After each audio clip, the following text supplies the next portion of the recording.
আজ আমি কবিগুরুর একটি বিখ্যাত ছোট্ট কবিতা পাঠ করে শোনাব। কবিতা মানস লোক। শুরু করছি। মানস কৈলাস শৃঙ্গে নির্জন ভুবনে ছিলে তুমি মহেশের মন্দির প্রাঙ্গণে।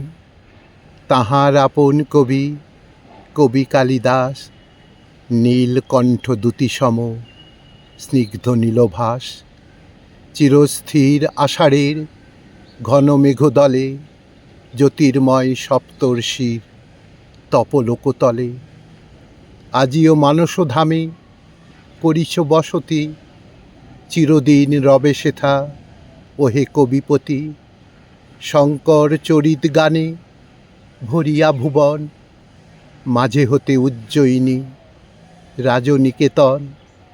নৃপতি বিক্রমাদিত্য নবরত্ন সভা, কোথা হতে দেখা দিল স্বপ্ন ক্ষণপ্রভা। সে স্বপ্ন মিলায়ে গেল সে বিপুল ছবি, রহিলে মানস লোকে তুমি চিরকবি। রহিলে মানস লোকে তুমি চিরকবি।